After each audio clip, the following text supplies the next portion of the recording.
proprietário da Azejo Confecções. Estou em Maracanaú, junto Gereissati, Maracanaú, né? Tenho orgulho de dizer isso. O olhar inclusivo foi até a empresa de confecção Azejo, em Maracanaú, e o jornalista e cientista Alex Azevedo conversou com o senhor Assis, proprietário da fábrica. Senhor Assis, a primeira pergunta que eu queria fazer para o senhor é o senhor contar um pouco da sua história, né? Quando o senhor chegou aqui em Maracanaú, e o senhor também foi policial militar, né? Concursado da Polícia Militar aqui do Ceará, e foi vendedor. Conta um pouquinho dessa história pra gente. Eu cheguei em Maracanaú em 88, mais ou menos, né? Quando minha bisavó faleceu, que foi quem me criou. Minha mãe, eu e o Sérgio, meu irmão, ela tinha muitos filhos, a minha mãe acabou deixando com minha bisavó, eu e o Sérgio, meu irmão Sérgio. Nós somos em 6, os 2 ficaram com ela. Quando ela faleceu em 88, aí eu vim embora para Maracanaú. E na infância, como eu já tinha falado anteriormente, que vende siriguela no semáforo, jornal, franela, era uma coisa sazonal, porque na época de inverno você vende o que está, naquele momento está vendendo, né? Você é um conhecedor de São Paulo, sabe que o coração, o pulmão está ali, o povo ali trabalha de verdade, não é brincadeira não. Então, no passado era mais ou menos assim. Hoje é que está um pouco mais flexível tudo. E eu entrei na polícia em 1990.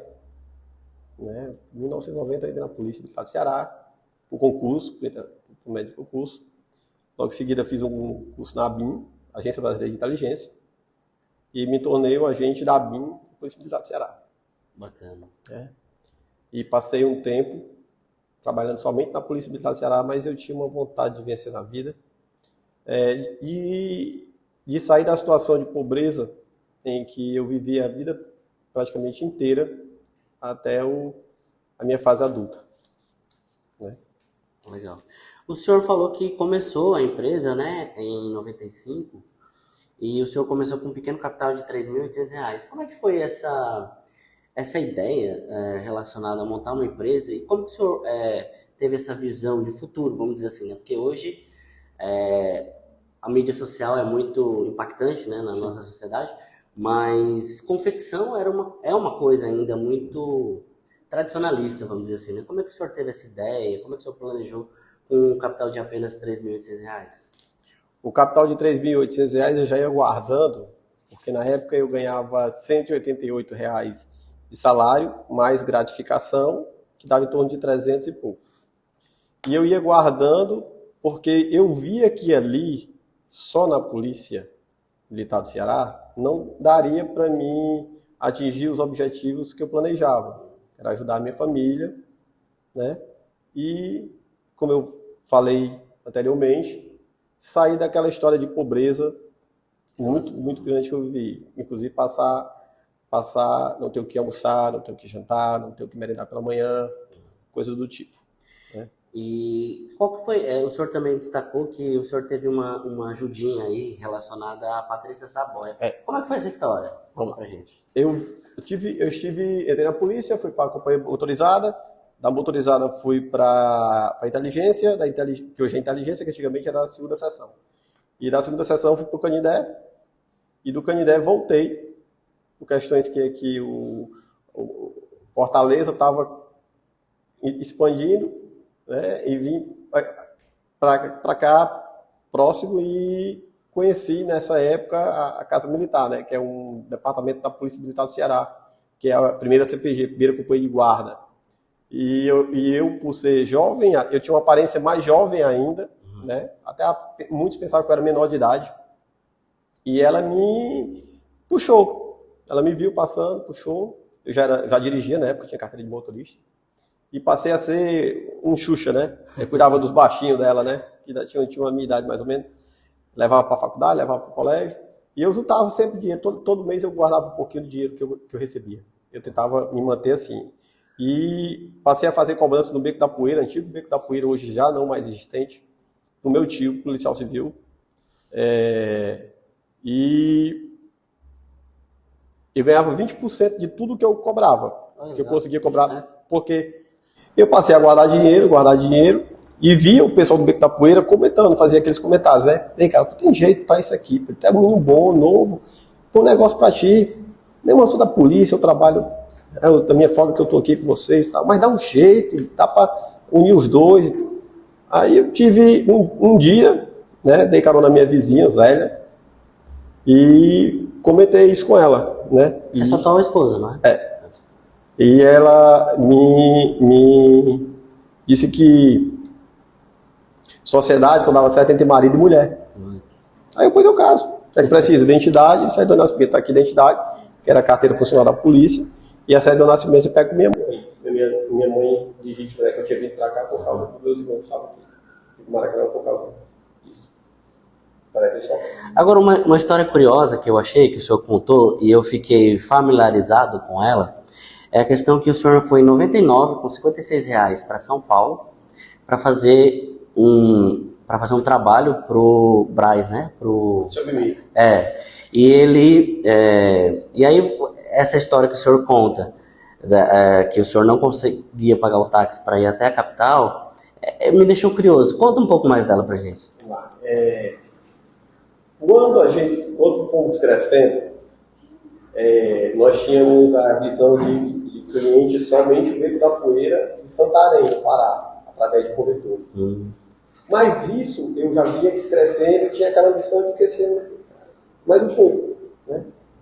Para isso eu tinha que atingir São Paulo.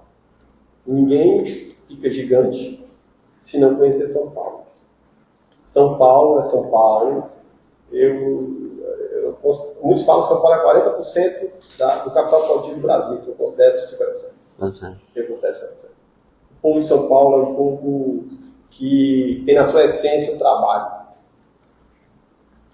A formalidade de São Paulo, você como paulista, está de parabéns, você sabe que a formalidade do povo de São Paulo é espetacular.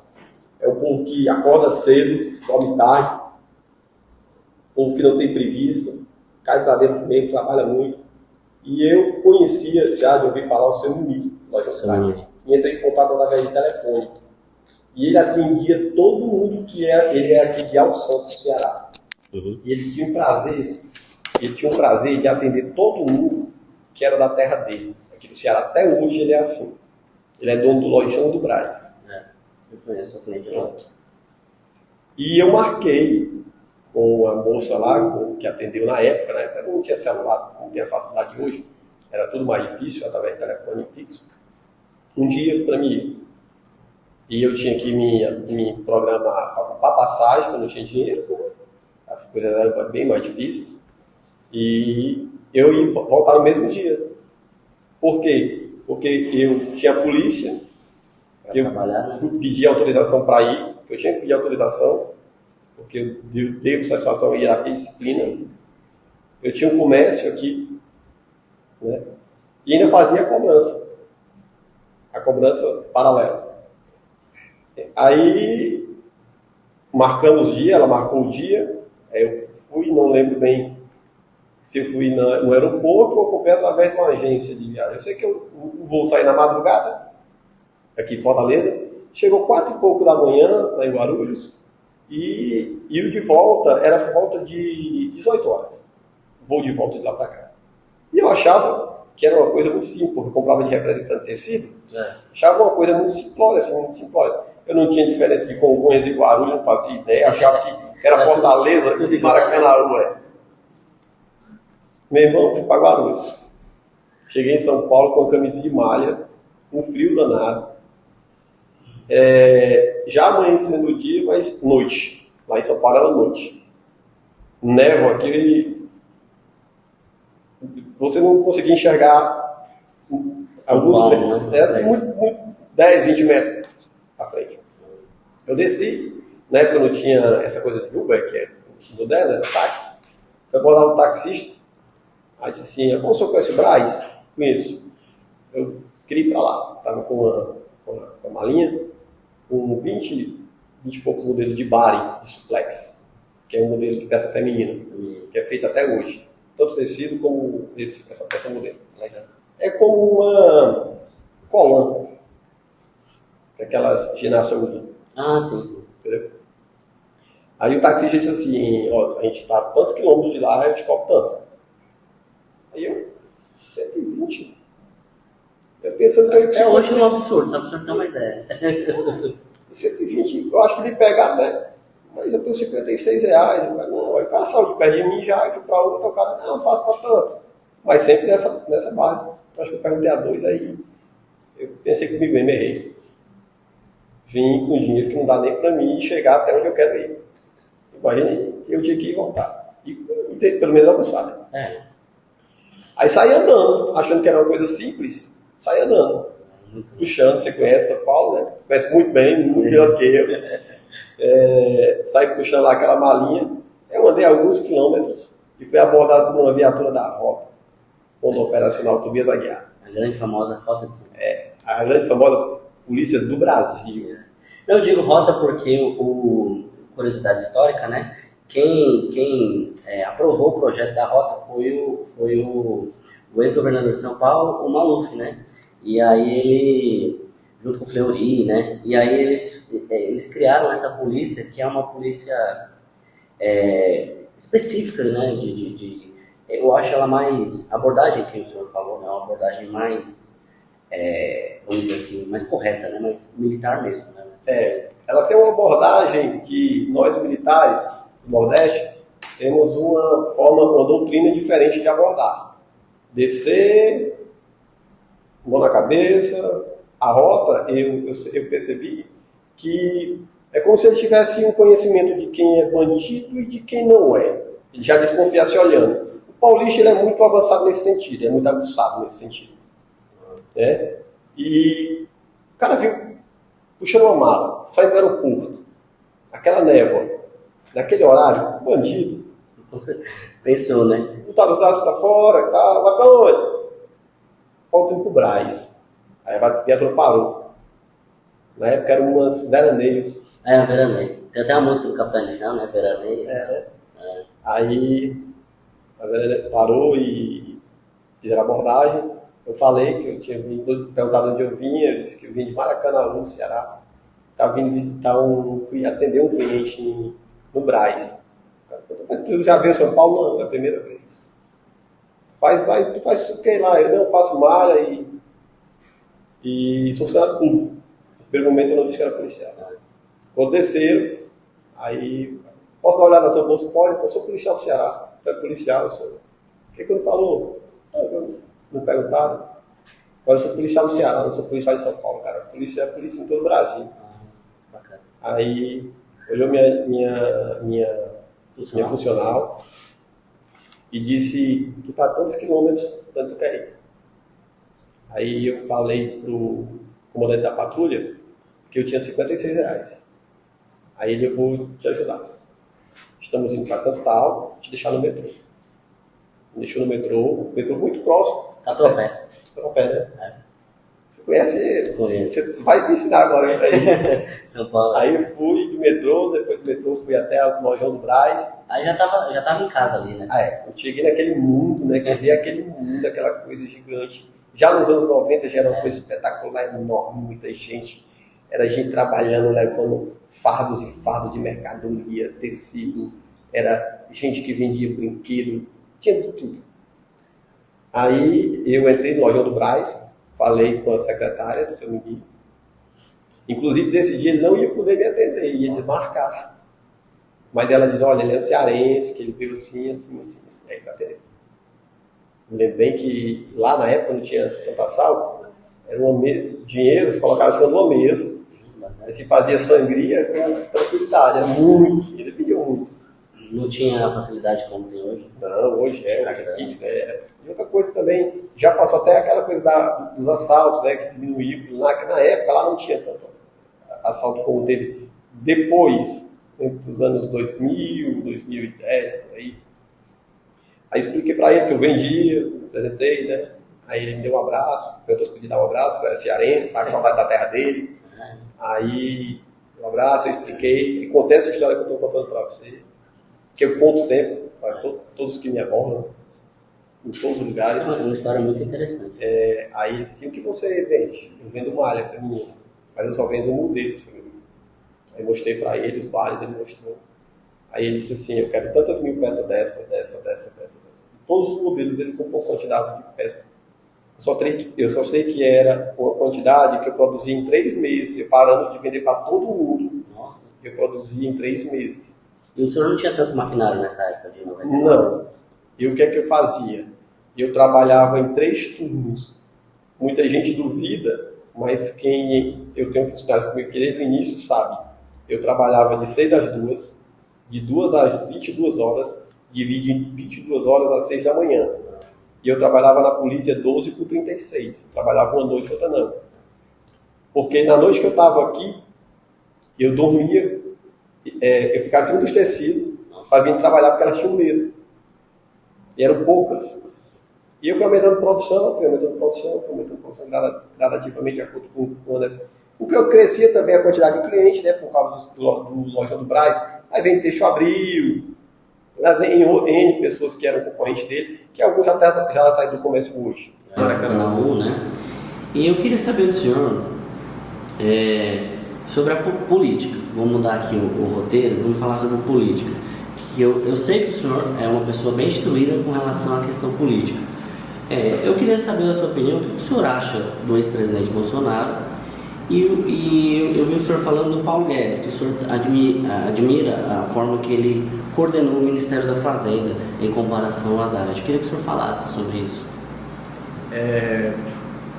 Quando eu falei que eu fui indagado para falar dos comparativos dos governos, eu já votei no presidente Lula nos anos de, acho que 2004, 2006, 2005, não lembro exatamente o ano. E quando aconteceu aquela operação, onde ele foi preso, foi uma decepção para mim, né? Porque um nordestino chegar a ser presidente da República e se envolver naquilo tudo, a gente fica muito chateado. Nunca morri de amores pelo Bolsonaro, era a opção, tem aquele jeito militar. Nós militares sabemos que às vezes não é maldade, às vezes a hierarquia, a disciplina ensina você a ficar assim duro, e acho até que ele perdeu as eleições por causa da rigidez dele, mas ele deixou um legado de ministério técnico. Depois que eu estive no podcast do Márcio, eu fui pesquisar quem era Paulo Guedes. Na verdade, o doutor Paulo Guedes, PhD em Economia pela Universidade de Chicago, mais conhecido como os garotos de Chicago. A escola de Chicago, que a gente estuda na faculdade. Pronto. E eles são conhecidos como uma geração de alguns nobres em economia. E Paulo Guedes foi estudado até para ser um nobre de economia. Eu não sabia disso. E que ele era um sujeito muito bem sucedido, eu também não sabia disso. Sabia que ele era um grande economista, porque todos os economistas, Arminio Fraga, as referências que eu tinha aqui do Manteiga, era ele, dizia que ele era um dos grandes economistas do mundo, não era só do Brasil, era do mundo. E soube também que o Brad é advogado. Ele é advogado, é pós-graduado em ciência, doutor em ciência política, né? E tem uma MBA em questões financeiras, né? Pois é, então, conhecimento não lhe falta. Até que nós já tivemos um médico, acho que o Palocci, foi o ótimo que a gente está fazendo. Às vezes não é você ser economista, não é sempre por você ser de uma área que você vai ser bom nela, gerindo pessoas, gerindo o país. Uma coisa é lidar com microeconomia, outra coisa é lidar com macroeconomia. Quem estuda economia, ou já estudou economia, entende mais ou menos o que é macro e micro. O senhor acredita que, após passar 20 anos da gestão de Firmo Camussa e Roberto Pessoa, o senhor acredita que essa gestão tem um pensamento macro? A minha base que eu tenho de Maracanaú é diferente da base que eu tenho a nível de Brasil. Federação é uma coisa, Estado é outra, município é outra. O que eu vejo dele é não conversar, é não sentir, é não se importar. Por exemplo, ele tem uma visão nesse momento de crescer a área educacional em Maracanaú que eu nunca vi nenhuma outra pessoa falando a esse respeito a nível de Ceará. Não que eu ande muito, eu converso com muita gente, mas eu não ando muito. Mas a visão que ele tem com as escolas, a preocupação que ele tem com as escolas, recentemente com várias escolas. Por quê? Porque com a pandemia, muitas empresas quebraram, muitas pessoas ficaram desempregadas. Isso não foi culpa do Bolsonaro, não foi culpa do presidente Lula, isso não foi culpa nossa. Isso foi culpa do que aconteceu, foi um desastre no mundo inteiro. E muitas empresas quebraram e você vê que hoje a gente ainda tem muitas dificuldades de se manter no mercado. Estão se readaptando. E ele teve uma vinda de alunos da rede privada para a rede pública em torno de 11 mil, se eu não me engano, 11 mil alunos. Tem que se preparar para isso. Aí ele foi obrigado a dar o jeito dele, né, como gestor, que eu não sei exatamente como funciona, e comprar escolas, aumentar a quantidade de professores contratados. Não sei se ele teve concurso, eu não tenho conhecimento sobre isso. É por isso que eu vejo a visão dele de como, quando eu tenho assim, o prazer, às vezes que eu tive de conversar com ele, como ele vê a coisa macro, né? Ele não vê a política de modo geral, a nível de município, às vezes é muito bairrista, assim, é muito, um pouco não evolutiva. Assistencialista demais. Né? Demais. E isso não leva a lugar nenhum. Porque você paga uma demanda aqui, aí você vai cobrar o quê daquele teu representante? É verdade. Você vendeu o seu voto. Você não pode cobrar nada. Com relação à questão da ajuda que o senhor falou, como que funciona o seu apoio? Porque eu sei que o senhor tem alguns vereadores que o senhor apoia nas eleições, financeiramente. O senhor pode falar disso? Como funciona? Funciona... Você tem uma abertura, asfalto na rua, uma demanda no município, uma coisa de outra, você tem uma abertura para chegar ao vereador e pedir a demanda, abordar pela demanda. Por quê? Você é um investidor, você investiu algo que você não vai tirar em espécie. Aí você cria essa demanda. Um tempo atrás nossa rua não tinha asfalto. Você lembra a situação do novo Maracanã, o tempo do ano farro? Aquele mau cheiro que tinha. Então a gente tem essa abertura, a gente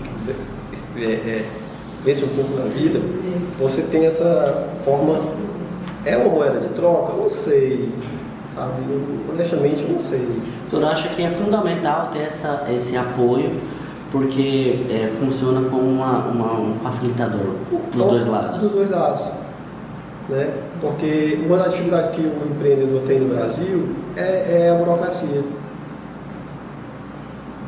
Mas se eu conheço fulano, é mais fácil, o alvará sai mais rápido, você não vem aqui, dificulta, porque você sabe que você tem empresa de confecção, a semana quer saber para onde vai a sobra de tecido.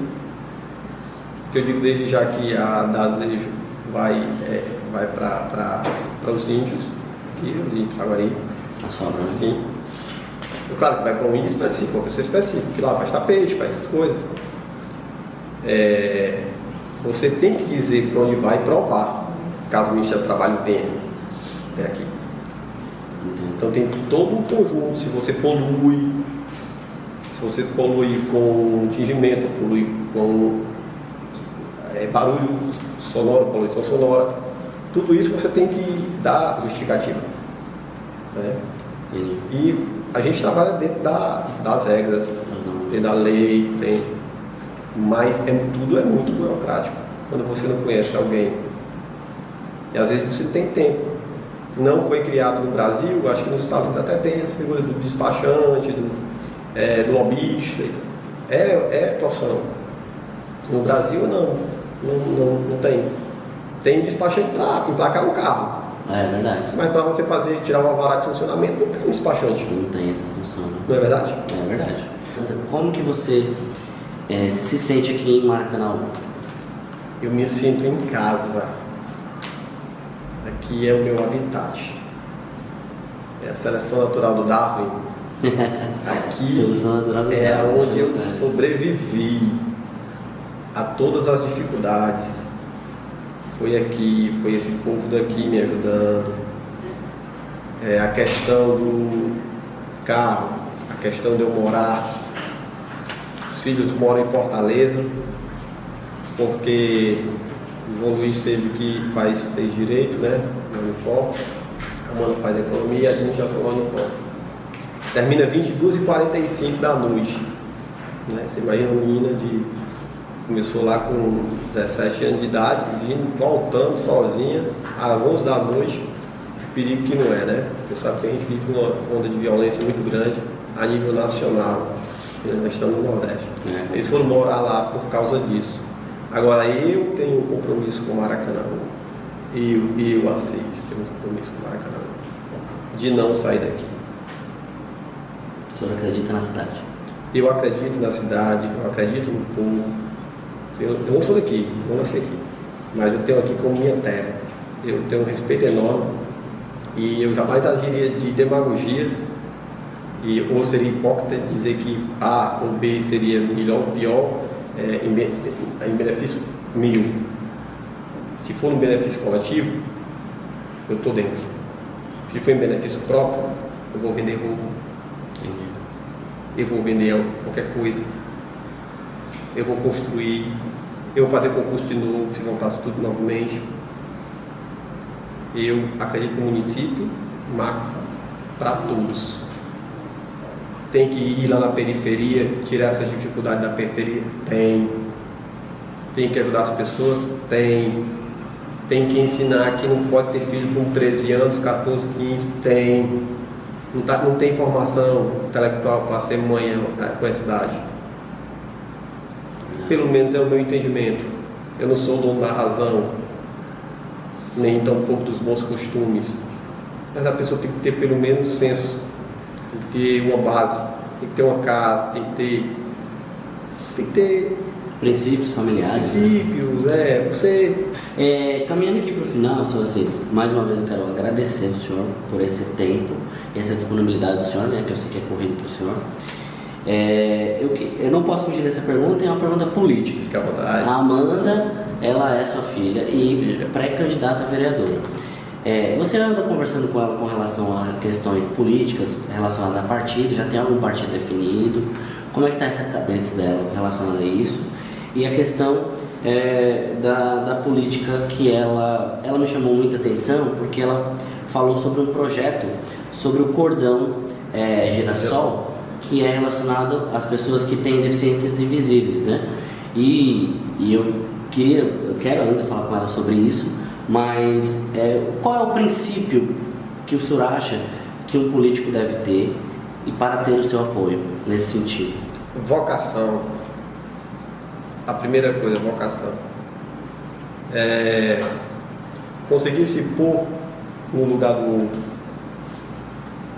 Porque não adianta você ser político pelo simples fato de achar que tem poder, porque você está ali transitoriamente. Até nós, como seres humanos, estamos aqui transitoriamente. Quando faz um político, tem que ter um mandato. 4 anos vai embora.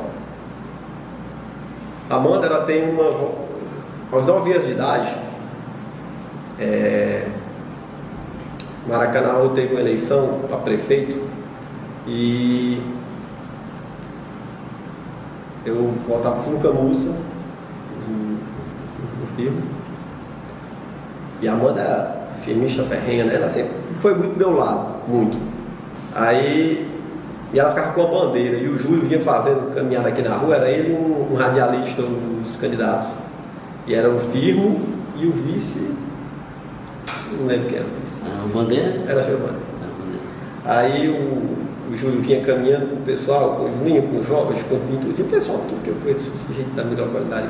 O Jorge conhece meu vizinho aqui na rua. E quando o Júlio se aproximou, ela disse assim: o senhor não está vendo que aqui já tem candidato? Ela não tinha 10 anos ainda. Ela tinha entre 8 e 9 anos. O senhor não está vendo que aqui já tem candidato? Olha a bandeira, e a bandeira do filme era muito grande, a bandeira aqui, coloquei aqui no poste, grande. Aí o radialista perguntou, que era o candidato a vice, olha, a mãe vai seu coração, ela é criança, né? A mãe vai seu coração, conversa com seu pai, né? já tinha um entendimento de quem vinha andando na caminhada, né? Candidatos. Aí ela disse, não, aqui já tem lá. nós somos firmes, todo mundo aqui é firme, viu? Pode ir embora na minha rua. Aí eu fiquei, rapaz, e eu estava do outro lado com 2 vereadores, eram 2 vereadores de mandato e um candidato. Todos os 3 eram candidatos, mas só 2 eram de mandato. E botaram a mão na cabeça e eu botei a mão na vista, qual que é essa menina?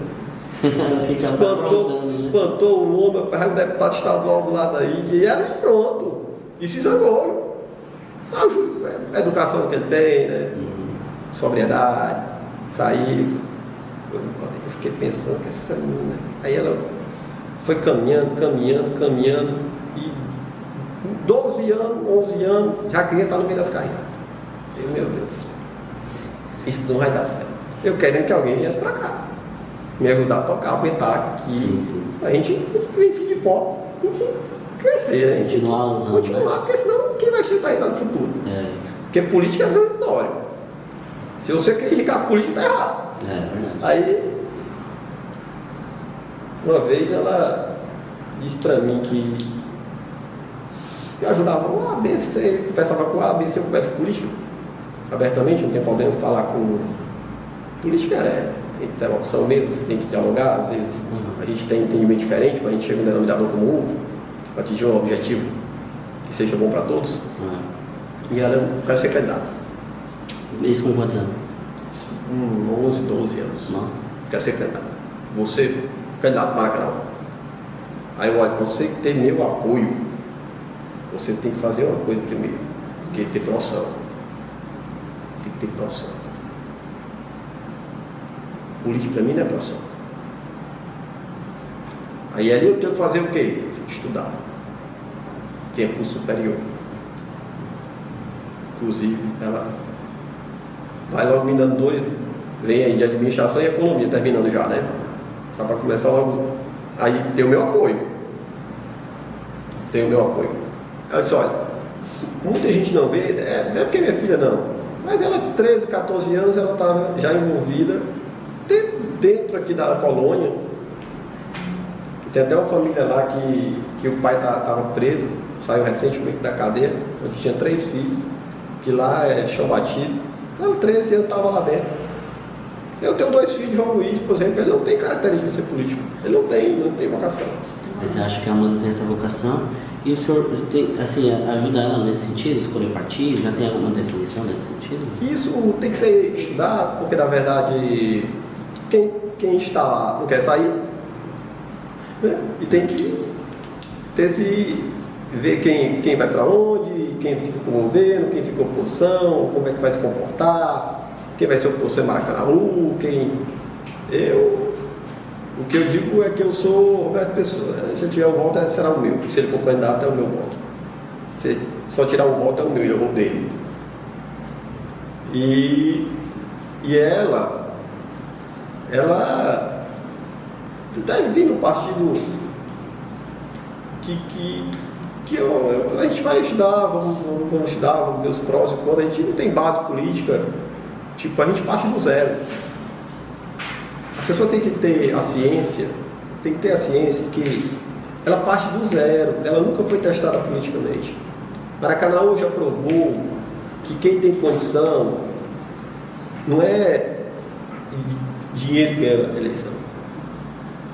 Você tem que ter um conjunto de fatores. É um conjunto de... As pessoas querem